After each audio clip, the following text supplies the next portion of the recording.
श्री शिवाय नमस्तुभ्यं भक्तों। जय श्री कृष्णा। स्वागत है आप सबका हमारे यूट्यूब चैनल प्रियंका शास्त्र ज्ञान में। भगवान भोलेनाथ की कृपा हम सब पर सदैव बनी रहे। तो आज के वीडियो में आप सुनेंगे बृहस्पतिवार व्रत कथा। बृहस्पतिवार व्रत कथा सुनने मात्र से लक्ष्मी नारायण भगवान का आशीर्वाद प्राप्त होता है। जो भक्त सच्ची निष्ठा से भगवान बृहस्पति देव की व्रत कथा श्रवण करते हैं उनके जीवन के सभी दुख दरिद्र दूर हो जाते हैं। भगवान लक्ष्मी नारायण की कृपा से उनके सभी मनोरथ पूर्ण होते हैं। भक्तों, आप व्रत रखें या न रखें, भगवान लक्ष्मी नारायण की पूजा आराधना करने के बाद व्रत कथा अवश्य श्रवण करें। यह व्रत कथा श्रवण करने मात्र से आपके जीवन में आ रही बाधाएं दूर होती हैं। व्रत कथा श्रवण करने से पहले भगवान लक्ष्मी नारायण का पूर्ण श्रद्धा भक्ति के साथ जयकारा लगाएं। कमेंट बॉक्स में हर हर महादेव, जय श्री कृष्णा लिखकर भगवान का आशीर्वाद प्राप्त करें। चैनल पर पहली बार विजिट हुए, पहली बार मेरी आवाज़ सुन रहे तो चैनल को सब्सक्राइब करके बेल आइकन अवश्य दबाएं। इससे हमारे वीडियो की नोटिफिकेशन आप तक पहुंचती रहे और आपको नई नई जानकारी समय से मिलती रहे।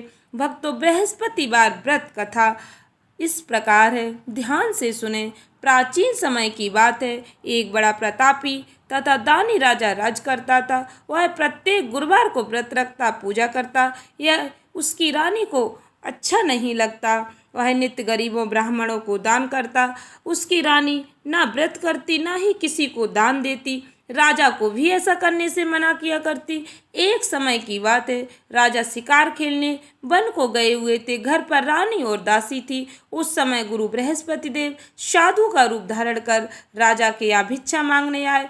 साधु ने रानी से भिक्षा मांगी तो वह कहने लगी, हे साधु महाराज, मैं इस दान और पुण्य से तंग आ गई हूँ। आप कोई ऐसा उपाय बताएं जिससे सारा धन नष्ट हो जाए और मैं आराम से रह सकूं। न रहेगा बांस, न बजेगी बांसुरी। साधु रूपी बृहस्पति देव ने कहा, हे देवी, तुम तो बड़ी विचित्र हो। संतान और धन से कोई दुखी होता है। संतान और धन तो पापी के घर भी होने चाहिए। अगर तुम्हारे पास अधिक धन है तो इसे शुभ कार्यों में खर्च करो जिससे तुम्हारे दोनों लोग सुधरें। परंतु साधु की इन बातों से रानी पर कोई प्रभाव नहीं पड़ा। उसने कहा, मुझे ऐसे धन की आवश्यकता नहीं जिसे मैं दान करूं, जिसको संभालने में ही सारा समय नष्ट हो जाए। साधु ने कहा, यदि तुम्हारी ऐसी इच्छा है तो जैसा मैं तुम्हें बताता हूँ तुम वैसा ही करना। बृहस्पतिवार के दिन घर को गोबर से लीपना, अपने केसों को पीली मिट्टी से धोना, केसों को धोते समय स्नान करना, राजा से हजामत बनाने को कहना, भोजन में तामसिक भोजन करना, कपड़ा धोबी के यहाँ धुलने डालना। इस प्रकार 7 बृहस्पतिवार करने से तुम्हारा समस्त धन नष्ट हो जाएगा। इतना कहकर साधु बने बृहस्पति देव वहाँ से अंतर ध्यान हो गए। साधु के कहे अनुसार करते हुए रानी को केवल 3 बृहस्पतिवार ही बीते थी कि उसकी समस्त धन संपत्ति नष्ट हो गई। भोजन के लिए परिवार तरसने लगा। एक दिन राजा रानी से बोला, हे रानी, तुम यहीं रहो, मैं दूसरे देश को जाता हूँ क्योंकि यहाँ पर सभी लोग मुझे जानते हैं, इसलिए मैं कोई छोटा कार्य नहीं कर सकता। ऐसा कहकर राजा परदेश चला गया। वहाँ वह जंगल से लकड़ी काट कर लाता और शहर में बेचता। इस तरह वह अपना जीवन व्यतीत करने लगा। इधर राजा के बिना रानी और दासी दुखी रहने लगी। एक समय जब रानी और दासी को 7 दिन तक बिना भोजन के रहना पड़ा तो रानी ने अपनी दासी से कहा, हे दासी, पास ही के नगर में मेरी बहन रहती है, वह बड़ी धनवान है, तू उसके पास जा और कुछ ले आ ताकि थोड़ी बहुत गुजर बसर हो जाए। दासी रानी की बहन के पास गई। उस दिन बृहस्पतिवार था। रानी की बहन उस समय बृहस्पतिवार की कथा सुन रही थी।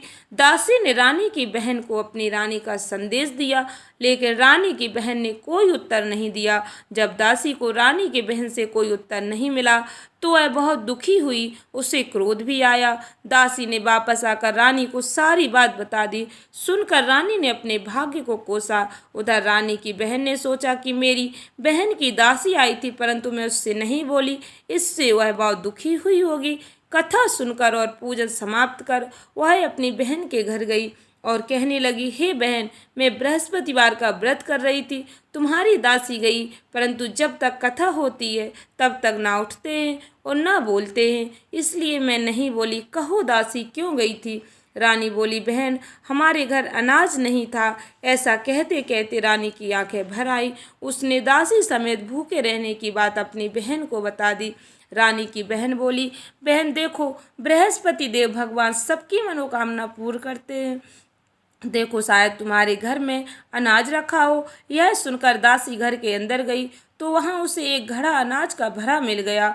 उसे बड़ी हैरानी हुई, क्योंकि उसे एक एक बर्तन देख लिया था। उसने बाहर आकर रानी को बताया। दासी रानी से कहने लगी, हे रानी, जब हमको भोजन नहीं मिलता तो हम व्रत ही तो करते हैं, इसलिए क्यों ना इनसे व्रत और कथा की विधि पूछ ली जाए, हम भी व्रत किया करेंगे। दासी के कहने पर रानी ने अपनी बहन से पूछा बृहस्पतिवार व्रत के बारे में। उसकी बहन ने बताया, बृहस्पतिवार के व्रत में चने की दाल और मुनक्का से विष्णु भगवान का केले की जड़ में पूजन करें, दीपक जलाएं, पीले भोजन करें, कथा अवश्य श्रवण करें। इससे गुरु भगवान प्रसन्न होते हैं, मनोकामना पूर्ण करते हैं। व्रत और पूजन की विधि बताकर रानी की बहन अपने घर लौट आई। रानी और दासी दोनों ने निश्चय किया कि बृहस्पति देव भगवान का पूजन अवश्य करेंगे। 7 रोज बाद जब बृहस्पतिवार आया तो उन्होंने व्रत रखा। गुड़साल में जाकर चना और गुड़ बीन लाई, उसकी दाल से केले की जड़ विष्णु भगवान का पूजन किया। अब पीला भोजन कहाँ से आए? दोनों बड़ी दुखी हुई, परंतु उन्होंने व्रत किया था, इसलिए बृहस्पति देव भगवान प्रसन्न थे। एक साधारण व्यक्ति के रूप में वे 2 थालों में सुंदर पीला भोजन लेकर आए। दासी को देकर बोले, हे दासी, यह भोजन तुम्हारे लिए और तुम्हारी रानी के लिए, इसे तुम दोनों ग्रहण करना। दासी भोजन पाकर बहुत प्रसन्न हुई। उसने रानी को सारी बात बताई। उसके बाद से वे प्रत्येक बृहस्पतिवार को गुरु भगवान का व्रत और पूजन करने लगी। बृहस्पति भगवान की कृपा से उनके पास धन हो गया, परंतु रानी फिर पहले की तरह आलस करने लगी। तब दासी बोली, देखो रानी, तुम पहले भी इस प्रकार आलस करती थी, तुम्हें धन रखने में कष्ट होता था, इस कारण सभी धन नष्ट हो गया। अब गुरु भगवान की कृपा से धन मिला है तो फिर तुम्हें आलस होता है।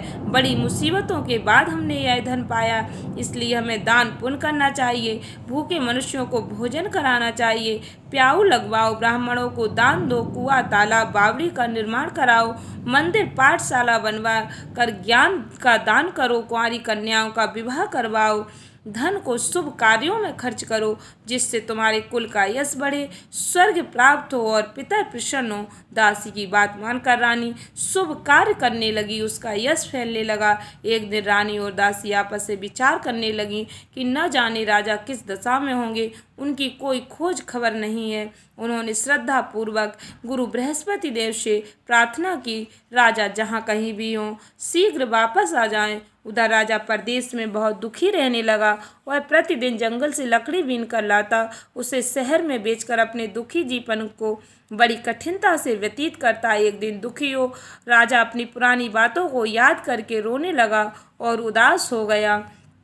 उसी समय राजा के पास बृहस्पति देव साधु के वेश में आकर बोले, हे लकड़हारे, तुम इस सुनसान जंगल में किस चिंता में बैठे हो, मुझे बतलाओ। यह सुन राजा के नेत्रों में जल भर आया। साधु की वंदना कर राजा ने अपनी संपूर्ण कहानी सुना दी। महात्मा दयालु होते हैं, वे राजा से बोले, हे राजा, तुम्हारी पत्नी ने बृहस्पतिवार के दिन बृहस्पति देव का अपमान किया था, जिसके कारण तुम्हारी यह दशा हुई। अब तुम चिंता मत करो, भगवान तुम्हें पहले से अधिक धन देंगे। देखो, तुम्हारी पत्नी ने बृहस्पतिवार का व्रत प्रारंभ कर दिया है। अब तुम भी बृहस्पतिवार का व्रत करके चने की दाल गुड़ जल के लोटे में डालकर केले का पूजन करो, फिर कथा कहो या सुनो, भगवान तुम्हारी सब मनोकामनाएं पूर्ण करेंगे। साधु की बात सुनकर राजा बोला, हे प्रभु, लकड़ी बेचकर तो इतना पैसा मुझे नहीं मिलता जिससे भोजन के उपरांत कुछ बचा सकूं। मैंने रात्रि में अपनी रानी को व्याकुल देखा है, मेरे पास कोई साधन नहीं जिससे मैं उसका समाचार जान सकूं। साधु ने कहा, हे राजा, मन में बृहस्पति भगवान के पूजन व्रत का निश्चय करो, वे स्वयं तुम्हारे लिए कोई राह बना देंगे।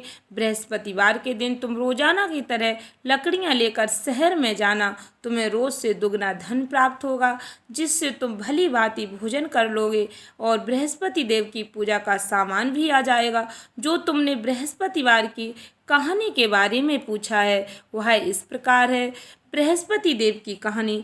प्राचीन काल में एक बहुत ही निर्धन ब्राह्मण था। उसके कोई संतान न थी। वह नित्य पूजा पाठ करता। उसकी स्त्री न स्नान करती, न किसी देवता का पूजन करती। इस कारण ब्राह्मण देवता बहुत दुखी रहते थे। भगवान की कृपा से ब्राह्मण के यहाँ एक कन्या रूपी रत्न पैदा हुआ। कन्या बड़ी होने लगी। प्रातः स्नान करके वह भगवान विष्णु का जाप करने लगी। बृहस्पतिवार का व्रत भी करने लगी। पूजा पाठ समाप्त कर पाठशाला जाती तो अपनी मुट्ठी में जौ भर के ले जाती और पाठशाला के मार्ग में डालती जाती।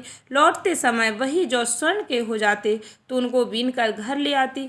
एक दिन वह बालिका सूप में उन सोने के जौ को फटक कर साफ कर रही थी।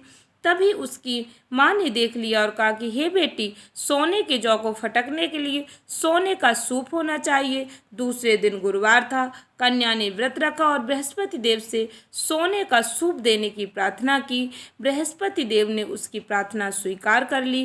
रोजाना की तरह वह कन्या जौ फैलाती हुई पाठशाला चली गई। पाठशाला से लौटकर जब वह जौ बीन रही थी तो बृहस्पति देव की कृपा से उसे सोने का सूप मिला। उसे वह घर ले आई और उससे जौ साफ करने लगी, परंतु उसकी माँ का वही ढंग रहा। एक दिन की बात है, कन्या सोने के सूप में जब जौ साफ कर रही थी तो उस नगर का राजकुमार वहां से निकला। कन्या के रूप और कार्य को देखकर वह उस पर मोहित हो गया। राजमहल आकर वह भोजन जल त्याग कर उदास होकर लेट गया। राजा को जब राजकुमार द्वारा अन्न जल त्यागने का समाचार प्राप्त हुआ तो अपने मंत्रियों के साथ वह अपने पुत्र के पास गया और कारण पूछा। राजकुमार ने राजा को उस लड़की के घर का पता बतलाया। मंत्री उस लड़की के घर गया। मंत्री ने ब्राह्मण के समक्ष जाकर राजा की ओर से निवेदन किया। कुछ ही दिन बाद ब्राह्मण की कन्या का विवाह राजकुमार के साथ संपन्न हो गया। कन्या के घर से जाते ही ब्राह्मण देव के घर में पहले की भांति गरीबी का निवास हो गया। एक दिन दुखी होकर ब्राह्मण अपनी पुत्री से मिलने गए। बेटी ने पिता की ऐसी अवस्था को देखा और अपनी माँ का हाल पूछा। ब्राह्मण ने सभी हाल कह सुनाया। कन्या ने बहुत सा धन देकर अपने पिता को विदा कर दिया, लेकिन कुछ दिन बाद फिर वही हाल हो गया। ब्राह्मण फिर अपनी कन्या के यहाँ गया और सभी हाल कहा तो पुत्री बोली, हे पिताजी, आप माताजी को यहाँ लिवा लाओ, मैं उन्हें वह विधि बता दूंगी जिससे गरीबी दूर हो जाए। ब्राह्मण देवता अपनी स्त्री को साथ लेकर अपनी पुत्री के पास राजमहल पहुँचे तो पुत्री अपनी माँ को समझाने लगी, हे माँ, तुम प्रातःकाल स्नान आदि करके विष्णु भगवान का पूजन करो तो सब दरिद्रता दूर हो जाएगी। परंतु उसकी माँ ने उसकी एक भी बात नहीं मानी। वह प्रातःकाल उठकर अपनी पुत्री की बच्चों की जूठन को खा लेती। एक दिन उसकी पुत्री को बहुत गुस्सा आया। उसने अपनी माँ को एक कोठरी में बंद कर दिया। प्रातः उसे स्नान आदि करा के पूजा पाठ करवाया तो उसकी माँ की बुद्धि ठीक हो गई। इसके बाद वह नियम से पूजा पाठ करने लगी और प्रत्येक बृहस्पतिवार को व्रत करने लगी। इस व्रत के प्रभाव से मृत्यु के बाद वह स्वर्ग को प्राप्त हुई। वह ब्राह्मण भी सुखपूर्वक इस लोक का सुख भोगकर स्वर्ग को प्राप्त हुआ। इस तरह कहानी कहकर साधु बने बृहस्पति देव वहाँ से लोप हो गए। धीरे धीरे समय व्यतीत होने पर फिर बृहस्पतिवार का दिन आया। राजा जंगल से लकड़ी काटकर शहर में बेचने गया। उसे उस दिन और दिनों से अधिक धन मिला। राजा ने चना गुड़ आदि लाकर बृहस्पतिवार का व्रत किया। उस दिन से उसके सभी कलेश दूर हुए। परंतु जब अगले गुरुवार का दिन आया तो वह बृहस्पतिवार का व्रत करना भूल गया। इस कारण बृहस्पति देव नाराज हो गए। उस दिन उस नगर के राजा ने विशाल यज्ञ का आयोजन किया था तथा अपने समस्त राज्य में घोषणा करवा दी कि सभी मेरे यहाँ भोजन करने आए, किसी के घर चूल्हा न जले। इस आज्ञा को जो न मानेगा उसको फांसी की सजा दी जाएगी। राजा की आज्ञा अनुसार सभी लोग राजा के यहाँ भोजन करने गए, लेकिन लकड़हारा कुछ देर से पहुंचा, इसलिए राजा उसको अपने साथ महल में ले गए। जब राजा लकड़हारे को भोजन करा रहे थे तो रानी की दृष्टि उस खूंटी पर पड़ी जिस पर उसका हार लटका हुआ था। उसे हार खूंटी पर लटका दिखाई नहीं दिया। रानी को विश्वास हो गया कि निश्चय ही मेरा हार इस लकड़हारे ने चुरा लिया है। उसी समय सैनिक बुलवाकर उसको जेल में डलवा दिया। लकड़हारा जेल में विचार करने लगा कि ना जाने कौन से पूर्व जन्म के कर्म से मुझे यह दुख प्राप्त हुआ है, और जंगल में मिले साधु को याद करने लगा। तत्काल बृहस्पति देव साधु रूप में प्रकट हो गए और कहने लगे, अरे मूर्ख, तूने बृहस्पति देवता की कथा नहीं की, उसी कारण तुझे यह दुख प्राप्त हुआ है। अब चिंता मत कर, बृहस्पतिवार के दिन जेल खाने के दरवाजे पर तुझे 4 पैसे पड़े मिलेंगे। उनसे तू बृहस्पतिवार की पूजा करना तो तेरे सभी कष्ट दूर हो जाएंगे। अगले बृहस्पतिवार को उसे जेल के द्वार पर 4 पैसे मिले। राजा ने पूजा का सामान मंगवाकर कथा कही और प्रसाद बांटा। उसी रात्रि में बृहस्पति देव ने उस नगर के राजा को स्वप्न में कहा, हे राजा, तूने जिसे जेल में बंद किया है उसे तत्काल छोड़ देना, वह निर्दोष है। राजा प्रातःकाल उठा और खूंटी पर हार लटका देखकर लकड़हारे को बुलाकर क्षमा मांगी। राजा को योग्य सुंदर वस्त्र आभूषण भेंट कर उसे विदा किया। गुरुदेव की आज्ञा अनुसार राजा अपने नगर को चल दिया। राजा जब नगर के निकट पहुंचा तो उसे बड़ा ही आश्चर्य हुआ। नगर में पहले से अधिक बाग, तालाब, कुएं, बहुत सी धर्मशालाएं, मंदिर आदि बने हुए थे। राजा ने पूछा, यह किसका बाग और धर्मशाला है? तब नगर के सब लोग कहने लगे, यह सब रानी और दासी द्वारा बनवाए गए। राजा को आश्चर्य हुआ और गुस्सा भी आया कि उसकी अनुपस्थिति में रानी के पास धन कहाँ से आया होगा। जब रानी ने यह खबर सुनी कि राजा आ रहे तो उसने अपनी दासी से कहा, हे दासी, देख राजा हमको कितनी बुरी हालत में छोड़ गए थे, वह हमारी ऐसी हालत देखकर लौट न जाएं, इसलिए तू दरवाजे पर खड़ी हो जा। रानी की आज्ञा अनुसार दासी दरवाजे पर खड़ी हो गई और जब राजा आए तो उन्हें अपने साथ महल में लेवा लाई। तब राजा ने क्रोध करके अपनी तलवार निकाली और पूछने लगा, बताओ यह धन तुम्हें कैसे प्राप्त हुआ है? तब रानी ने सारी कथा कह सुनाई। राजा ने निश्चय किया कि मैं रोजाना दिन में 3 बार कहानी कहा करूँगा और रोज व्रत किया करूँगा। सभी लोग सप्ताह में 1 बार व्रत करते हैं, किंतु मैं प्रतिदिन व्रत किया करूँगा। दिन में 3 बार कहानी कहा करूँगा। अब हर समय राजा के दुपट्टे में चने की दाल बंधी रहती। दिन में 3 बार कथा कहता। एक रोज राजा ने विचार किया कि चलो अपनी बहन के यहाँ हो आए।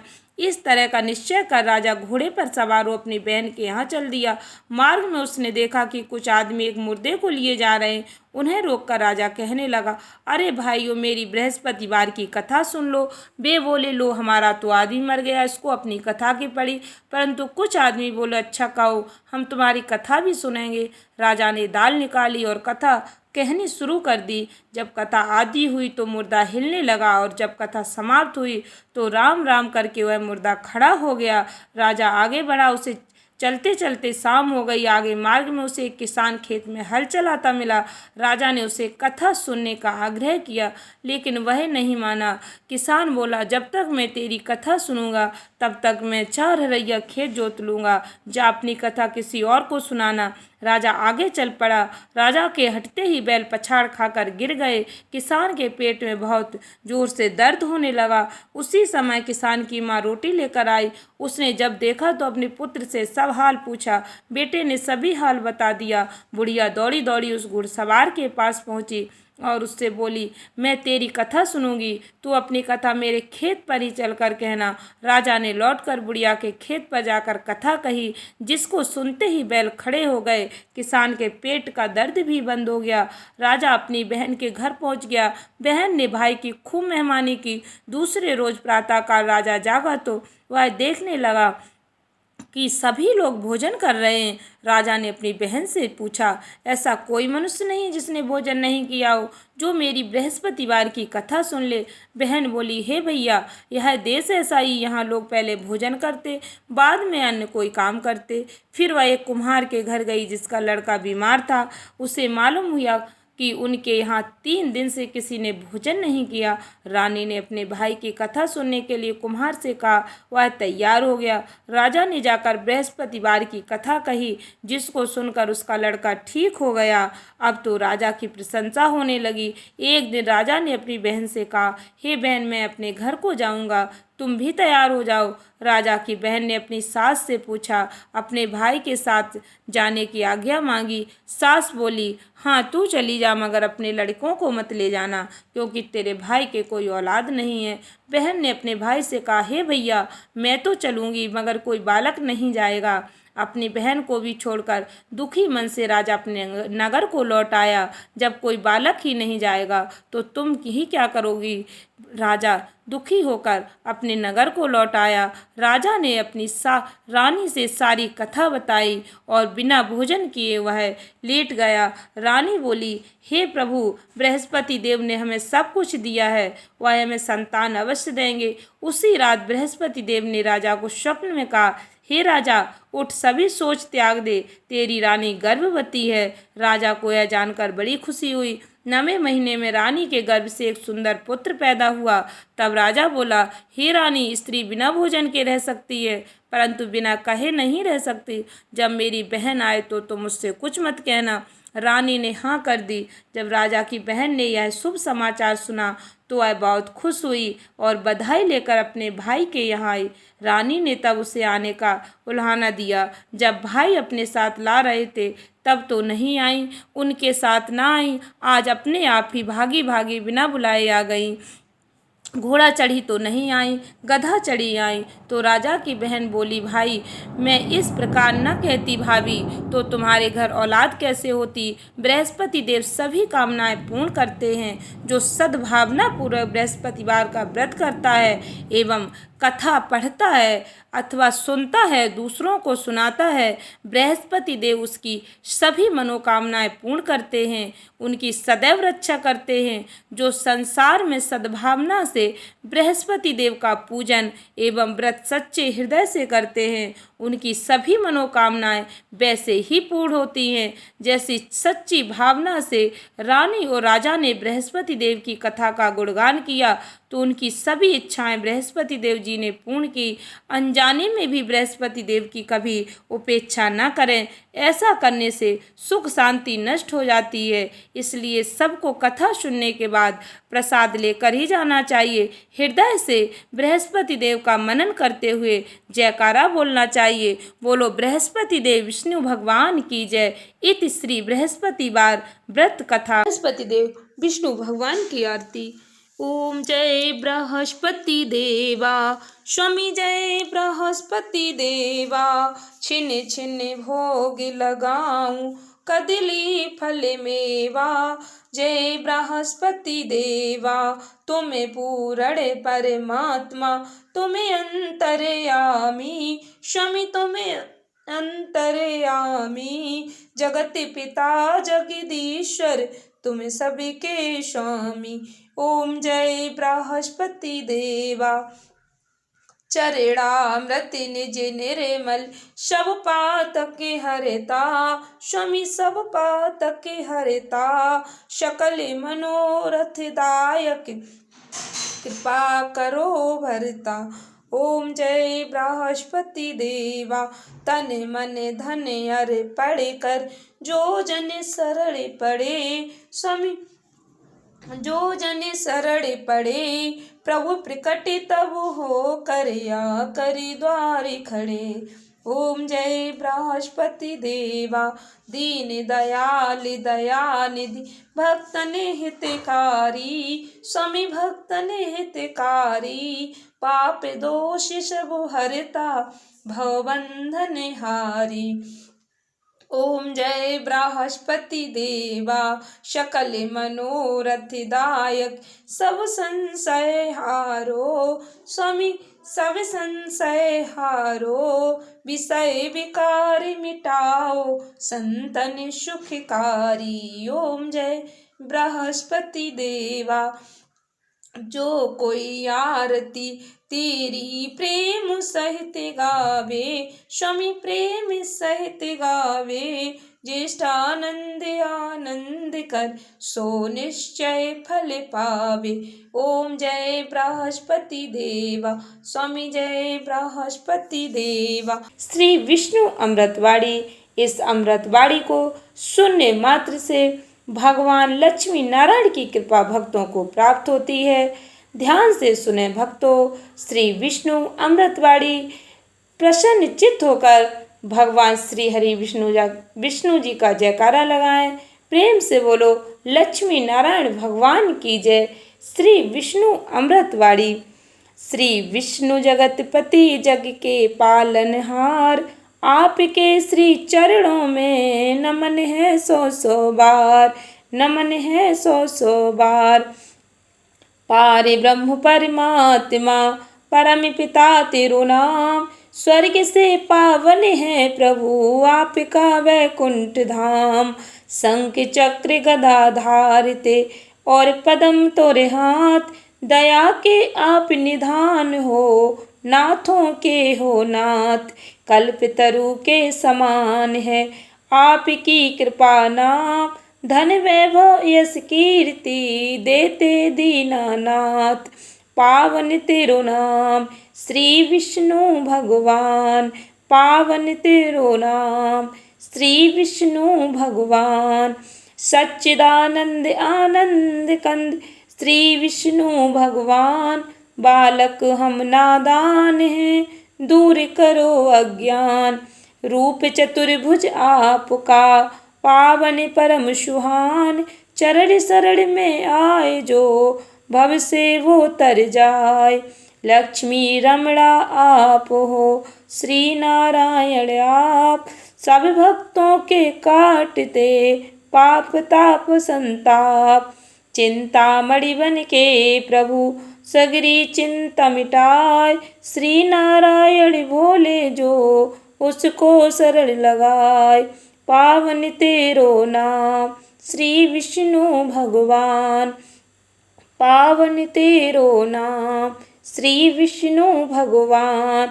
जब जब धरा पे पापों का बढ़ने लगा था भार, धरा के भार को हरने को ले लिए थे अवतार। 10 अवतारों की कथा पावन परम महान, जिसने सुनी भव तर गया जाए वैकुंठ धाम। श्री विष्णु के चरणों का भक्तों ध्यान लगाओ, 10 अवतारों की कथा तुमको रहे सुनाए। अवतारों की कथा कहते वेद पुराण, भक्तों ध्यान लगाइए कर लीजिए गुणगान। पावन तेरो नाम श्री विष्णु भगवान, पावन है तेरो नाम श्री विष्णु भगवान। नमन है सौ सौ बार प्रलय से बचाने धरती को, धरे मत्स्य अवतार। मनु नाव में बैठ कर जो ही सागर आए, आई प्रलय मनु धरती को मत्स्य अवतार बचाए। कच्छप कहो या कूर्म कहो दूजा है अवतार, अपनी पीठ पे धरा था तुमने शिला का भार। सागर मंथन हो रहा शिला को कौन उठाए, कूर्मा रूप अवतार में श्री विष्णु जी आए। पावन तेरो नाम श्री विष्णु भगवान, पावन तेरो नाम श्री विष्णु भगवान। तीजा नारायण ने धरा बरा का था अवतार, हिरण्य राक्षस से दैत्य का तुमने किया श्रृंगार। हिरणाक्ष की कैद से धरती को छुड़वाए, दांतों मध्य में धार के लेता ताल से आए। नरसिंह रूप तो आपका चौथा है अवतार, हिरण्यकश्यप दैत्य का तुमने किया संहार। अपने भक्त प्रहलाद की तुमने जान बचाई, गोदी बैठ प्रहलाद ने नारायण गुण गाए। पावन तेरो नाम श्री विष्णु भगवान, पंचम रूप में आपने बावन लिया अवतार, बलि नामक दैत्य को भव से लगाया पार। दानव बलि से आपने भूमि 3 पग मांग, 2 पग में नापी सृष्टि, तीज रखूं कहाँ तान। बाली ने चरणों में आपके दे दिया शीस नवाय, उसके शीस पे आपने दिया था पग धराय। बलि ने हाथ उठाए के करी थी जय जयकार, बलि को अमर बना दिया महिमा अपरंपार, महिमा अपरंपार। पावन तेरो नाम श्री विष्णु भगवान, पावन तेरो नाम श्री विष्णु भगवान। परशुराम तो आपका छठा प्रभु अवतार, ब्राह्मण होकर भी प्रभु फरसा हाथ रहे धार। 3 बार धरती करी शक्तियों से विहीन, जय जयकार लगा रहे सभी दीन और हीन। त्रेता युग में आपने धरा राम अवतार, पापी रावण का किया आपने ही संहार। मर्यादा पुरुषोत्तम बन के राह दिखाए, मर्यादा क्या होती है सृष्टि को दिया बताए, सृष्टि को दिया बताए।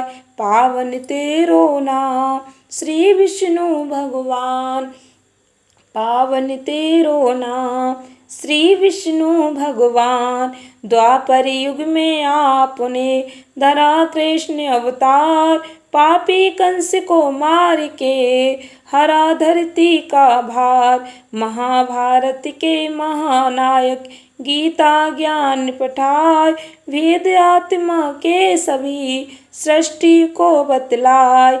बौद्ध के अवतार में दिया शांति संदेश, अहिंसा परम यह धर्म है आपका है आदेश।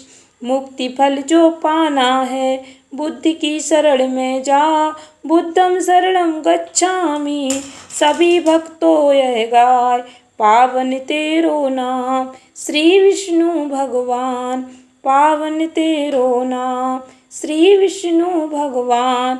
10वें रूप में कल्कि का धरोगे तुम अवतार, पीले घोड़े आओगे होकर तुम सवार। कलयुग का मिटा दोगे पाप ताप संताप, आपकी राह गुहारते कब आओगे आप। प्रभु भार इस कलयुग का अब तो सहा नहीं जाए, तुम बिन है कल्कि प्रभु हमको कौन बचाए। संबल नगरी आपका पावन परम स्थान, इसी जगह पर जन्मेंगे श्री कल्कि भगवान। पावन तेरो नाम श्री विष्णु भगवान, पावन तेरो नाम श्री विष्णु भगवान। 10 अवतारों की कथा पावन परम सुनाए, नारायण हरि नाम की मन में अलख जगाए। जैसे धन्ना जाट के सालिक राम बनाए, हम भी हैं शरण आपकी प्रभु वर पार लगाए। जैसे मोहिनी रूप में लीला परम दिखाए, वैसे ही प्रभु भक्तों को अपनी शरण लगाए। चरण धूल से आपकी चंदन तिलक लगाए, हाथ जोड़ विनती करूं प्रभु जी रहना सहाय, प्रभु जी रहना सहाय। पावन तेरो नाम श्री विष्णु भगवान, पावन तेरो नाम श्री विष्णु भगवान। जय बोलो श्री विष्णु भगवान की जय। आशा करती हूँ वीडियो अच्छी लगी होगी। भक्तों, इस वीडियो को अधिक से अधिक भक्तों को शेयर अवश्य करें। वीडियो पसंद आई हो तो वीडियो को लाइक करें, चैनल को सब्सक्राइब करें। धन्यवाद भक्तों। श्री शिवाय नमस्तुभ्यम।